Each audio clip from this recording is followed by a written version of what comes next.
Eu falo, eu sou privilegiada da realidade de hoje, né? Assim, depois de conviver com outras pessoas na universidade, de conhecer outras realidades, de colegas meus de sala que não tinha, eu dividia minha marmita com ele, não tinha real, não tinha.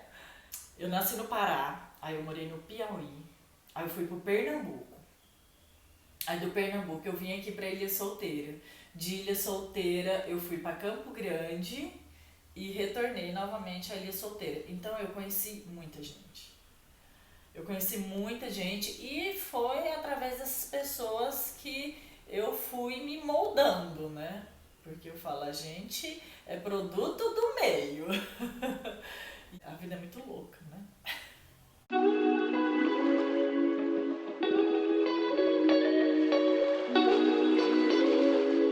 Meu nome é Monique Gomes Ribeiro, tenho 40 anos e sou natural de Tucuruí, Pará. Eu sou heterossexual, sou casada e tenho um filho de 9 anos. Bem, minha família é uma família padrão. Eu nasci no Pará, em Tucuruí, Pará, juntamente com meus dois irmãos mais novos. Nós moramos lá por 3 anos. Minha mãe é professora, o meu pai é eletricista, então eu sou filha de barrageiro. Ele trabalhava na usina de Tucuruí e a minha mãe trabalhava também na usina como professora, né, dos operários que lá residiam. Eu tinha por volta de 3, 4 anos, nós mudamos para o Piauí. A família do meu pai e da minha mãe são naturais do Piauí, então eles são de lá, uma cidadezinha bem pequena que chama Fronteiras, lá no Piauí, divisa com Ceará e Pernambuco, então bem sertão mesmo do Piauí. E por lá eu vivi uns 9 anos, morei uns 9 anos nessa cidade. Logo depois nos mudamos para o Pernambuco, uma cidade chamada Araripina, no Pernambuco. Por lá eu fiquei mais um tempo também, uns 5, 6 anos. Fiz o ensino fundamental lá, fiz o ensino médio, uma parte do ensino médio. Nessa época era bem difícil porque o meu pai trabalhava lá numa empresa gesseira, que lá o ramo é muito forte. E minha mãe, como era concursada no estado como professora no Piauí, então a gente ficou um bom tempo afastada. Todo final de semana ou ela vinha para nossa casa no Pernambuco ou a gente ia para o Piauí, né? São regiões próximas ali, 70 quilômetros, é de bem divisa. A vida foi andando assim. Minha família é uma família bem machista, bem conservadora, então eu cresci nesse meio, né? E ao longo do tempo fui observando, fui estudando, fui conhecendo pessoas que me agregaram outros valores. Minha mãe é uma mulher bem forte. Agora chora. Minha mãe é uma mulher bem forte, assim, sempre trabalhou, sempre foi independente, mas também vem de uma família machista. Então, assim, eu a via como arrimo de família, uma mulher forte, mas também muito fragilizada em outros sentidos. A dinâmica da minha casa sempre foi assim, minha mãe sempre fez tudo. Então ela se desdobrava, quando podia sempre tinha alguém em casa para nos ajudar. Então nos ajudava, ajudar nas tarefas domésticas da casa, né? Minha mãe sempre trabalhou fora e em casa, então sempre foi essa jornada dupla, tripla, né? Ela queria abraçar o mundo mesmo, né? Então trabalhava fora, trabalhava em casa, cuidava da família, então assim, minha mãe sempre foi a mãe. E minha mãe sempre teve para todos da família, né? Então assim, os almoços de finais de semana, quando a minha avó morava em sítio, e os almoços finais de semana eram na casa da minha avó. Então assim, reunia a família, tudo, sempre foi muito gostoso. E depois que minha avó faleceu, meio que a minha mãe assumiu o papel. Eu tenho uma tia que é esquizofrênica e a minha avó teve Alzheimer muito nova. Então a minha mãe abraçou tudo isso para ela também. Claro, teve a ajuda dos irmãos, dos meus tios, mas ela pegou para ela para cuidar, né? Minha mãe é super protetora, é mandona também. Bom, em relação aos estudos, minha mãe, por ser professora, sempre nos apoiou, nos incentivou muito, né? Desde pequena eu lembro, a gente sempre teve muito livro em casa, sempre que chegava da escola tem tarefa, vamos fazer a tarefa, sempre nos acompanhou no cotidiano. Então minha mãe foi bem presente, incentivadora conosco, comigo, com meus dois irmãos. Eu fiz graduação em Ciências Biológicas pela Universidade Federal de Mato Grosso do Sul.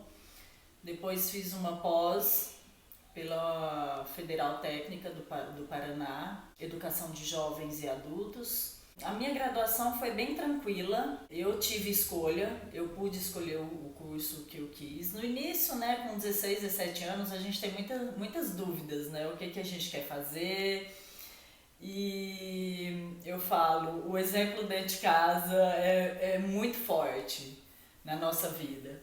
E minha mãe, por ser professora, eu acompanhar a rotina dela, eu ia às escolas que ela trabalhava. Então isso de uma certa maneira me influenciou pela minha decisão. Eu gostava muito da área de biológicas e aí eu resolvi fazer ciências biológicas, né? Gostei muito do curso, vim morar aqui em Ilha Solteira, na época com 17 anos, vim morar com meus tios na casa de parentes. Comecei o curso, né? Viajava todos os dias para Três Lagoas e assim foram durante 4 anos de licenciatura.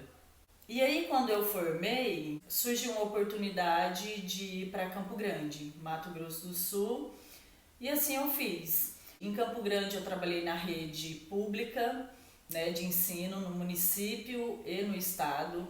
Trabalhei com educação de jovens e adultos por 7 anos. Trabalhei em rede de ensino privada também. E antes de vir embora aqui para Ilha Solteira, eu fui convidada a participar de um projeto na sede, na Secretaria de Educação do Estado, para produzir material pedagógico para os laboratórios das escolas estaduais. E lá trabalhei com outras pessoas, alguns professores de algumas áreas, né? Química, física, biologia e matemática. Eu integrava a equipe do pessoal da biologia e montamos esse caderno pedagógico de experimentos que foi lançado no estado de Mato Grosso do Sul. Logo após isso, eu vim embora para a Ilha Solteira, então eu não tive como acompanhar o projeto, como que ele se desencadeou, como ele se desenrolou. E aí eu vim embora para a Ilha Solteira por conta de problemas com assaltos, roubos, colocaram uma arma na minha cabeça. Eu tinha um filho de 1 ano e meio, então eu e o meu marido nós optamos por vir para a Ilha Solteira. Por ser uma cidade tranquila, ele trabalha com gastronomia, o campo para ele seria bem amplo. Para mim eu sabia que iria ser mais restrito, mas mesmo assim optamos por isso e viemos. Chegando aqui eu fiz alguns processos seletivos, fiquei fazendo concursos, entrevista e nada funcionou. Então saí da minha área, a gente trabalha com ramo de alimentação e eu me dediquei com meu marido a isso. E por 5, 6 anos eu me distanciei. Eu me distanciei da minha área, né? E isso foi bem difícil no início, porque eu sempre fui muito ativa, sempre gostei muito de lecionar, de trabalhar com pessoas, né? Então no início foi muito difícil tomar essa decisão. foi uma questão realmente financeira. E esse ano surgiu a oportunidade de voltar. Então esse ano surgiu a oportunidade para eu voltar a trabalhar na área, abri um processo seletivo de educador de creche. Eu fiz o processo e fui chamada. Hoje eu trabalho na Lúcia Maria. Trabalho com educação especial e inclusiva. Gosto muito. Eu havia tido contato na época da minha especialização, com disciplinas que eu tive da área, né? E eu já fiquei apaixonada. No município, para assumir, perguntaram se eu estava disposta a trabalhar com educação inclusiva, né? Acompanhar um aluno. E eu topei mais uma vez o desafio e está sendo maravilhoso. Assim, eu tô me apaixonando a cada dia, eu tô aprendendo muito. Então, tem pessoas muito preparadas. Gente, por que eu tô me emocionando? Esse trabalho que vem sendo realizado, né, dentro das escolas aqui do estado, vamos falar a nível Ilha Solteira, né, é de uma importância assim gigantesca, né, essa inclusão que acontece. Então, todos os tipos de inclusões a gente consegue ver hoje dentro das escolas em Ilha Solteira. Pelo menos dentro das escolas municipais, que é as que eu tenho acesso. Então, são pessoas com síndrome de Down, são pessoas com deficiência intelectual, são pessoas com autismo, baixa visão, surdo. Então, todas essas pessoas com deficiências, elas estão sendo muito agraciadas. E eu acho que não elas, nós estamos sendo muito agraciados com a presença delas e o crescimento que a gente tem em conhecer e conviver com toda essa diversidade, com toda essa diferença. Então, assim, quem ganha com toda essa inclusão que está acontecendo, e eu acho que hoje de uma maneira muito mais visível, muito mais intensa, muito mais forte está acontecendo. Então quem ganha somos nós, somos os alunos, né, os outros alunos que na realidade as crianças elas não têm maldade, elas não discriminam. Então isso quem faz somos nós adultos. Então a criança ela é pura e ela convivendo com toda essa diversidade, com todas essas diferenças, todo mundo é igual. Nas suas diferenças, todos nós somos iguais, né? E é muito bacana ver a interação que eles proporcionam dentro da sala, a dinâmica, o respeito que os amigos têm com a diferença uns dos outros, uns com as diferenças maiores, outras não, mas todo mundo se respeitando e aprendendo a conviver. Então, assim, o meu aluno que eu trabalho, ele tem deficiência intelectual, então muitas vezes ele começa a gritar, a falar alto, a chorar, e é muito lindo ver os amiguinhos silenciando. Então eles vão silenciando, acalmando pro o coleguinha acalmar. E ninguém precisa pedir nada, eles fazem por si só esse processo.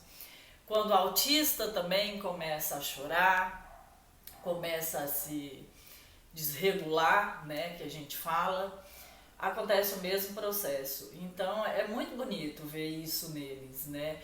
Essa pureza e essa habilidade de trabalhar com o diferente. Dentro da universidade, as dificuldades que eu encontrei foi com relação ao assédio mesmo, né? Assédio de professores, das brincadeirinhas sem graças, inoportunas. O curso de Ciências Biológicas, ele é muito feminino ainda, né?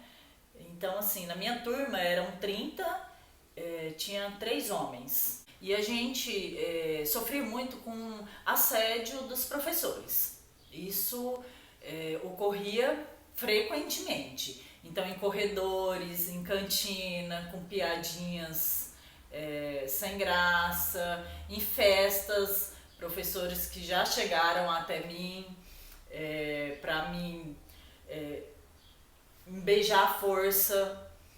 E aí isso não ocorreu, né? Óbvio que não. Mas o assédio dentro da universidade, ele ocorre. E isso porque é um curso basicamente formado por mulheres, né? Estudantes. Mas ele ocorre e é frequente. E tem que ser denunciado. Na época eu não tinha muito essa noção, eu não sabia a quem recorrer. E pra mim foi bem assustador, porque eu fiquei assim, constrangida quando eu ia frequentar as aulas do professor. Minhas colegas de turma ficavam zoando, né? Ai, pega o professor pra você passar de ano. Mas aquilo foi bem perturbador pra mim mesmo durante um tempo. Depois eu consegui, né, me reorganizar internamente e passou. Ele me segurou, ele segurou nos 2 braços assim, ó, e me puxou. Eu virei o rosto, ele beijou. Eu virei a cara, ele beijou no meu rosto. Esse grau. E aí, tipo assim, você vai falar, né? Nossa, mas você estava numa festa, estava todo mundo bebendo. Você devia estar dando moral. É óbvio, né? Você fala, né? A mulher sempre a culpada. Mas não estava bêbada. Nem se tivesse, ele não tinha, né? Enfim. Durante a pandemia, eu estava trabalhando ainda no ramo de alimentação com meu marido. Então foi bem difícil, porque todos os comércios fecharam. Nós optamos o primeiro mês fechar totalmente, porque nós poderíamos continuar com delivery, mas a gente ficou bem assustado no início, sem saber muitas informações, o que estava acontecendo no mundo, como que seria esse contágio, essa transmissão, enfim, aquela loucura toda a princípio. Então nós fechamos durante um mês totalmente, ficamos isolados, presos dentro de casa. E aí depois, quando começaram a chegar mais informações, mais notícias, a gente voltou a trabalhar apenas no delivery, né? Mas foi bem barra financeiramente, o que abala emocionalmente. Então a gente passou por um período muito difícil, né? O mundo inteiro foi bem conturbado. E eu sofria muito mais pelo meu filho, que, né, tinha 7, 8 anos, e presenciar tudo isso, né? Se afastar dos amiguinhos, não poder ir na rua jogar uma bola, não poder sair para passear. Então eu sofria muito mais por ele. Nós tentávamos compensar em casa com brincadeiras, joguinhos, mas foi muito difícil mesmo para ele. E para nós, a questão mesmo do trabalho em si, até voltar, até a gente se reorganizar, foi bem complicado. Emocionalmente, eu acho que eu até passei bem. Dentro do linear que nós estávamos vivendo. Eu acho que eu consegui manter assim, uma cabeça bem boa para dar suporte para o meu filho. E para a gente conseguir voltar a trabalhar dentro de todas aquelas normas que eram exigidas, dentro de todas as limitações que a gente tinha, veio toda essa questão da reorganização escolar da vida do meu filho, do Lorenzo. Então ficou um tempo parado, né? As aulas paralisaram totalmente, mandaram as crianças para casa. Depois começou esse período de aula online. Então era muito desestimulante para ele, muito frustrante, porque ele não queria acordar cedo para fazer essas aulas.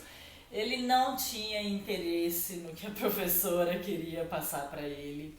Então, assim, Foi um trabalho bem difícil para eu acompanhar ele. Então nós fizemos jogadas, né? Eu trabalhava eu trabalhava um pouco com ele pela manhã, trabalhava um pouco à tarde do conteúdo. As professoras sempre estavam disponíveis a tirar dúvidas, a explicar, mas a aprendizagem ela fica defasada, né? Eu fico assim, pensando, porque havia um grupo de WhatsApp onde os pais participavam, e nesse grupo eu tenho instrução, eu consigo trabalhar com meu filho em casa, a professora mandando apenas um roteiro, uma atividade, e os pais ou quem cuida da criança, né, que não tem essa instrução, que não tem esse conhecimento. Então, assim, foi bem difícil. O meu filho, todas as crianças ficaram defasadas, óbvio, né, em questão social, em questão cognitiva, de aprendizagem, mas eu fiz o máximo que eu podia dentro daquela situação que nós estávamos passando.